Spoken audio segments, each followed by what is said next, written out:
تو امام ابن القیم الجوزی نے نمازیوں کی 5 قسمیں بیان کی ہیں کہ 5 طرح کے نمازی ہوتے ہیں. نمبر 1 مفرط توئے کے ساتھ، افراط سے، اپنے نفس پر ظلم کرنے والا، جو نماز کے اوقات، حدود اور ارکان اور وضو وغیرہ کا نقصان کرتا ہے. یعنی پڑھتا ہے لیکن اپنے پہ ظلم کرتا ہے، یعنی پڑھ کر بھی حاصل کچھ نہیں کرتا. دوسری قسم، جو نماز کے اوقات، حدود، ارکان اور وضو وغیرہ کی حفاظت کرتا ہے لیکن وسوسوں کو دور کرنے میں زور نہیں لگاتا، یعنی اس بات کی کوشش نہیں کرتا کہ وہ وسوسوں سے بھی چھٹکارا پائے، یعنی خشوع نہیں ہے. ظاہری ارکان تو وہ پورے کر رہا ہے لیکن دل اس کا پوری طرح متوجہ نہیں نماز کی طرف. تیسری قسم کا نمازی وہ جو اس کے حدود اور ارکان کی بھی حفاظت کرتا ہے اور افکار اور وسوسوں کو دور کرنے میں بھی ہمت صرف کرتا ہے.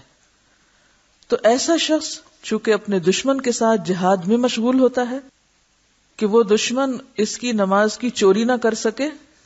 شیطان دشمن ہے نا، جو آ کے ہمارے خیالات چراتا ہے، ہمارے خشوع میں خلل ڈالتا ہے، وہ آ کر ہمارا قیمتی خزانہ لے جاتا ہے.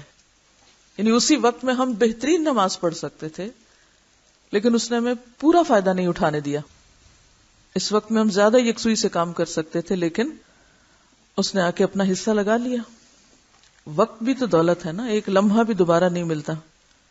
تو یہ شخص کون شخص جو پوری کوشش کے ساتھ وسوسوں کو دور کر رہا ہے اور دشمن کو بھگا رہا ہے اور اپنے مال خزانے کی حفاظت کر رہا ہے، اپنی نماز کی حفاظت کر رہا ہے، ایسا شخص صرف نمازی ہی نہیں مجاہد بھی ہے، جو فی سبیل اللہ جہاد کر رہا ہے.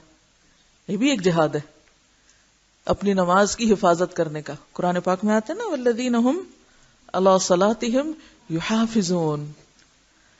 چوتھا وہ شخص جو نماز کے لیے جب اٹھتا ہے تو اس کے جملہ حقوق اور ارکان اور حدود کو پوری طرح ادا کرتا ہے اور اس کی حدود اور حقوق کی حفاظت میں اپنا دل لگا لیتا ہے، یعنی پوری طرح ڈوب کے ایسا کرتا ہے کہ نماز کا کہیں کچھ نقصان نہ ہو جائے. صرف یہی نہیں بلکہ اس کی تمام قوتیں کما حق ہو نماز کی تکمیل اور احترام اور اقامت میں مصروف اور وقف ہو جاتی ہیں. یعنی یہ حدود کی حفاظت کرتا ہے، صرف دشمن سے بچاتا ہی نہیں بلکہ اس کے ساتھ ساتھ ایک اگلے سٹیپ پر حدود کی حفاظت بھی کرتا ہے اور نماز کی تکمیل کی طرف بھی اور اس کے احترام کی طرف بھی متوجہ ہوتا ہے. یعنی وہ صرف یہ نہیں کہ چند رکعتیں پڑھ کے اور بس کام ختم، بلکہ وہ اور زیادہ آگے تک اس کو لیتا ہے. پانچواں شخص وہ شخص جو نماز کے جملہ حقوق، ارکان، حدود کو پوری طرح ادا کرتا ہے مگر قسم چہارم سے بھی 4 قدم آگے ہے. چوتھی قسم سے بھی 4 قدم آگے ہے. 4 قدم محاورتاً استعمال ہوا ہے. وہ اپنا دل ارکان نماز کی تکمیل میں صرف مستغرق ہی نہیں کرتا بلکہ دل کو اٹھا کر خدائے ذوالجلال کی بارگاہ عالی میں رکھ کر دل کی آنکھوں سے اپنے رب کو دیکھتا بھی ہے. اس کی محبت و عظمت سے اس قدر بھرپور ہوتا ہے گویا اللہ عز و جل کو دیکھ رہا ہو. اور یہ درجہ کون سا ہے؟ احسان کا درجہ. ان تعبد اللہ کأنک تراہ، تم ایسے عبادت کرو، ایسے نماز میں کھڑے ہو گویا اللہ کو سامنے دیکھ رہے ہو. یہ اعلیٰ ترین نماز ہے. اب آپ اپنے آپ کو ان 5 میں سے کسی ایک مقام پہ کھڑا کر سکتے ہیں. خود فیصلہ کر لیجئے، پھر اس کے مطابق خود اپنے نمبر لگا لیجئے، خود اپنا درجہ متعین کر لیجئے.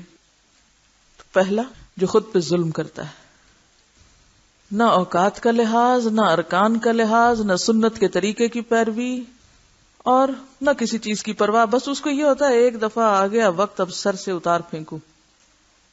دوسرا، وہ جو ظاہری چیزوں کی تو بہت حفاظت کرتا ہے، وضو بھی پورا ہے، ارکان بھی، طریقے بھی، لیکن وسوسے نہیں دور کرتا. تیسرا، وہ جو حدود و ارکان کی حفاظت بھی اور وسوسوں کے خلاف بھی پوری جدوجہد، مجاہد ہے یہ شخص، یہ بھی کوشش کرنے والا ہے۔ چوتھا وہ جو نماز کے حقوق، ارکان، حدود کی حفاظت بھی کرتا ہے، ان کو ادا بھی کرتا ہے، بلکہ وہ نماز کی تکمیل اور نماز کے احترام میں بھی مشغول رہتا ہے، یعنی نماز کے وقت سے پہلے اور نماز کے بعد بھی اس کی جو توجہ ہے وہ اس پر رہتی ہے کہ میری نماز کیسی نماز ہوگی۔ یعنی وہ ایسا نہیں کہ صرف عین وقت جب آتا ہے تو اس وقت اس کو افراتفری پڑتی ہے کہ میں جلدی سے نماز پڑھ لوں، اب پہلے سے ہی اس کا دھیان ادھر ہو جاتا ہے، اور جب پڑھ کے اٹھتا ہے تو اس کے بعد بھی اس کی کچھ کیفیت اس کے دل پہ باقی رہتی ہے کہ میں نے کوئی نیکی کا کام کیا۔ کچھ لوگ تو ایسے ہوتے ہیں نا کہ ایک دم سوئچ آن آف کر لیتے ہیں، اچھی محفل میں ہوئے تو رو رہے تھے، اٹھے تو کہہ کے لگا رہے تھے، نماز پڑھ رہے تھے تو رو رہے تھے، نماز کے بعد اٹھے تو ویسے ہی غافل، اٹھا پھینکا سب کچھ۔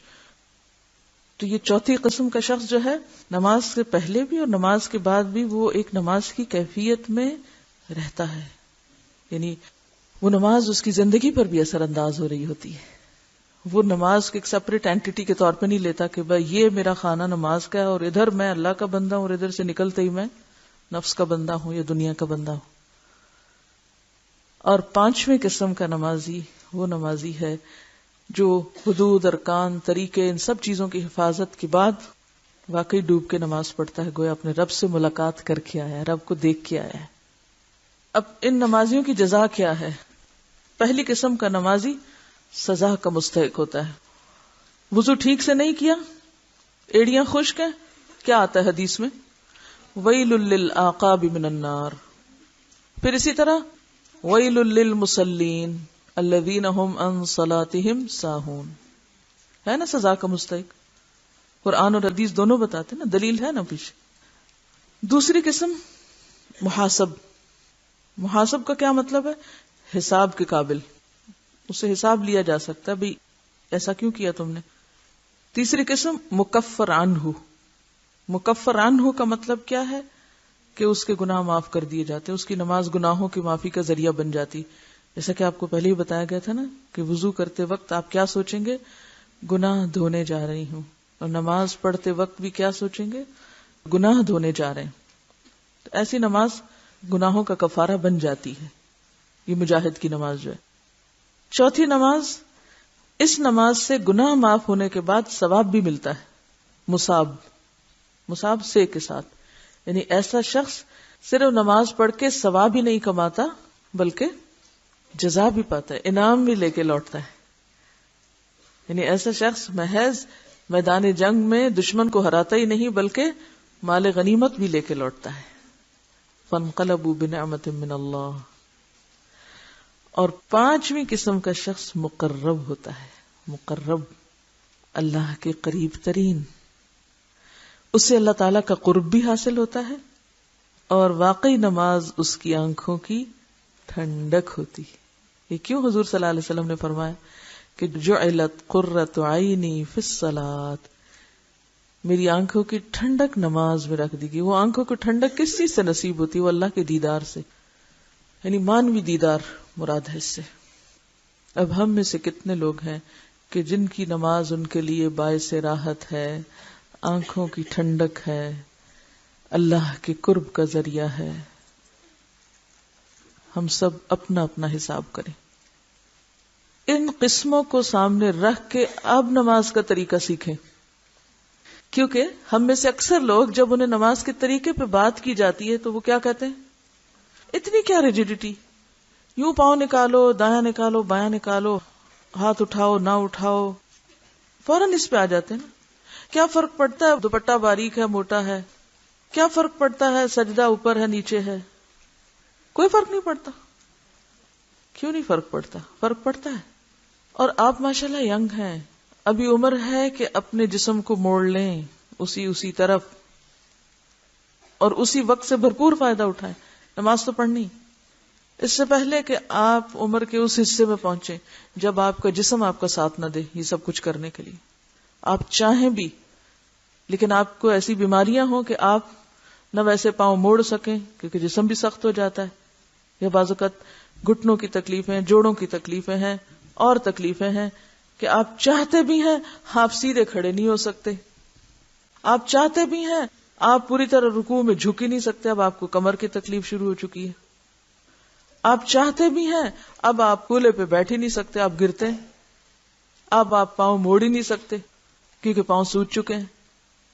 تو اس سے پہلے کہ ایسی مصیبت میں پڑے، ابھی وقت ہے، اس وقت کو غنیمت جانے، ابھی سے کوشش کر کے سٹیپ بائی سٹیپ اپنی عادت درست کر لیں. تو انشاءاللہ العزیز جب نیت میں اخلاص ہوگا، جب نبی صلی اللہ علیہ وسلم کی سنت کی پیروی کا شوق ہوگا تو اللہ تعالیٰ دل بھی کھول دے گا، ورنہ تو تعصب کچھ بھی نہیں کرنے دے گا.